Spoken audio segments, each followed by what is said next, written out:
ಕೇಸ್ನ ಬೆನ್ನಲ್ಲೇ ನಾಪತ್ತೆ ಆಗಿರುವಂತ ಮಲ್ಲಿಕಾರ್ಜುನ ಮುತ್ಯ ಇದೀಗ ಅಜ್ಞಾತ ಸ್ಥಳದಿಂದ ವಿಡಿಯೋ ಮಾಡಿ ರಿಲೀಸ್ ಮಾಡಿರುವಂತ ಮುತ್ಯ ನನ್ನ ಶ್ರೀಮಠದ ಭಕ್ತಾದಿಗಳೇ ಯಾವುದೇ ಆತಂಕ ಬೇಡ, ಆತಂಕ ಪಡಬೇಡಿ. ನೀವು ಮೊನ್ನೆ ಅಷ್ಟೇ ಹೇಳಿದ್ರು ಪೊಲೀಸರು ಯಾವಾಗ ಕರೆದ್ರು ಬರ್ತೀನಿ ಅಂತ, ಈಗಲೂ ಕೂಡ ಅದೇ ಹೇಳಿಕೆ ಕೊಟ್ಟಿರೋದು.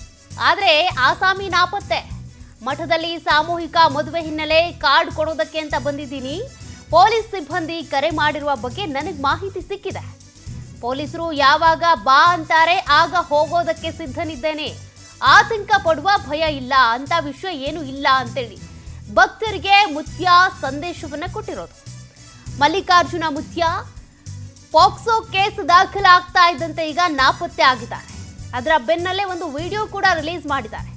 ಎಲ್ಲಿದ್ದಾರೆ ಅನ್ನೋದ್ರ ಬಗ್ಗೆ ಈಗ ಪೊಲೀಸರು ತನಿಖೆಯನ್ನ ಮಾಡ್ತಿದ್ದಾರೆ. ಆ ವಿಡಿಯೋದಲ್ಲಿ ಏನು ಹೇಳಿದ್ದಾರೆ ಹಾಗಾದ್ರೆ ನೋಡೋಣ. ನಮಸ್ಕಾರ, ನಾನು ಮಾಲ್ರೋಜಾ ಮಲ್ಲಿಕಾರ್ಜುನ ಮುತ್ಯ ಮಾತಾಡೋದು. ಏನಪ್ಪ ಅಂದ್ರೆ ಈ ವಿಷಯ ನನ್ನ ಶ್ರೀಮಠದ ಭಕ್ತಾದಿಗಳಲ್ಲಿ ಏನು ಹೇಳೋದಂದ್ರೆ ಯಾವದ ಆತಂಕ ಪಡೋಂಥ ವಿಷಯ ಅಲ್ಲ ಇದು. ಆತಂಕ ಪಡೋ ವಿಷಯ ಏನಿಲ್ಲ ಅಂದರೆ ನಾನು ಎಲ್ಲಿಲ್ಲ, ನಾನು ಲೋಕಲೇ ಇದ್ದೀನಿ. ನಾನು ಮಾರ್ಚ್ 13ನೇ ತಾರೀಕಿಗೆ ಶ್ರೀಮಠದ ಮಾಲ್ರೋಜಿ ಮಠದಲ್ಲಿ ಸಾಮೂಹಿಕ ಮದುವೆ ಇದ್ದ ಕಾರಣಕ್ಕೆ ನಾನು ಇಲ್ಲಿ ಕಾರ್ಡ್ ಕೊಡೋಕೆ ಬಂದೀನಿ.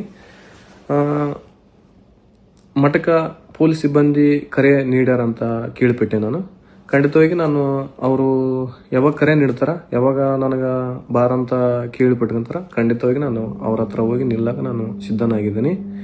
ಈ ವಿಷಯದಲ್ಲಿ ನೀವು ಯಾವುದೇ ವಿಷಯ ಆತಂಕ ಪಡೋಂಥ ವಿಷಯ ಅಲ್ಲ. ಎಲ್ಲರಿಗೆ ನಮಸ್ಕಾರ.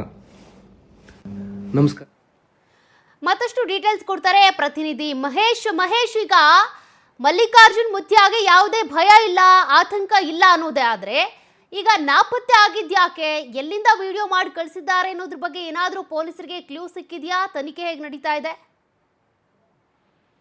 ಎಸ್ ಸೌಖ್ಯ, ಏನಂದ್ರೆ ಅಪ್ರಾಪ್ತ ಬಾಲಕಿಗೆ ಏನಂದ್ರೆ ಅನುಚಿತವಾಗಿ ವರ್ತಿಸಿದ್ದಾರೆ ಅನ್ನೋ ಕಾರಣಕ್ಕಾಗಿ ಏನಂದ್ರೆ ಮಲ್ಲಿಕಾರ್ಜುನ್ ಮುತ್ಯ ನನಗೆ ಏನಂದ್ರೆ ಪೋಕ್ಸೋ ಪ್ರಕರಣ ಕೂಡ ದಾಖಲಾಗಿರ್ತಕ್ಕಂಥದ್ದು. ಈ ಬೆನ್ನಲ್ಲಿ ಏನಂದ್ರೆ ಮಲ್ಲಿಕಾರ್ಜುನ ಮುತ್ಯ ಏನಂದ್ರೆ ಎಲ್ಲೋ ಒಂದು ಅಜ್ಞಾತ ಸ್ಥಳದಲ್ಲಿ ಕುಂತು ಏನಂದ್ರೆ ಒಂದು ವಿಡಿಯೋ ರಿಲೀಸ್ ಕೂಡ ಮಾಡಿರ್ತಕ್ಕಂಥದ್ದು. ಏನಂದ್ರೆ ನನ್ನ ಶ್ರೀಮಠದ ಭಕ್ತಾದಿಗಳೇ ಯಾವುದೇ ಆತಂಕ ಪಡಬೇಡಿ, ನಾನು ಇಲ್ಲೇ ಲೋಕಲ್ ಅಲ್ಲೇ ಇದ್ದೀನಿ. ಯಾಕಂದ್ರೆ ಮಠದ ಏನಂದ್ರೆ ಸಾಮೂಹಿಕ ಮದುವೆ ಇದೆ ಇನ್ನೊಂದು ಕೆಲವೇ ದಿನಗಳಲ್ಲಿ, ಅದು ಏನಂದ್ರೆ ಕಾರ್ಡ್ ಕೊಡಲು ನಾನು ಬಂದಿದ್ದೇನೆ ಎಂದು ಕೂಡ ಹೇಳಿರ್ತಕ್ಕಂಥದ್ದು. ಏನಂದ್ರೆ ಗೋಗಿ ಪೊಲೀಸ್ ಠಾಣೆಯ ಅಲ್ಲಿ ಏನಂದ್ರೆ ಪೋಕ್ಸೋ ಪ್ರಕರಣ ದಾಖಲಾದ ಬಳಿಕ ಏನಂದ್ರೆ ಪೊಲೀಸರು ಏನಂದ್ರೆ ಸ್ಥಳ ಮಜೂರು ಮಾಡಲು ಮಠಕ್ಕೆ ತೆರಳಿರ್ತಾರೆ.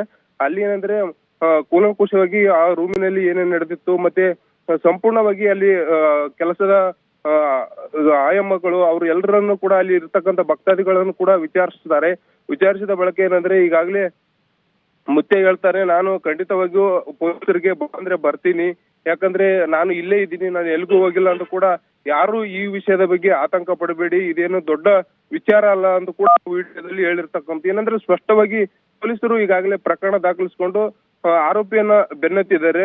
ಅಂದ್ರೆ ವಿಡಿಯೋ ಮಾಡಿದ್ರ ಬಳಿಕ ಅವ್ರು ಏನಂದ್ರೆ ಎಲ್ಲಿದ್ದೀನಿ ಏನಿದ್ದೀನಿ ಅನ್ನೋದು ಕೂಡ ಖುದ್ದಾಗಿ ಹೇಳ್ಬೇಕಾಗಿತ್ತು.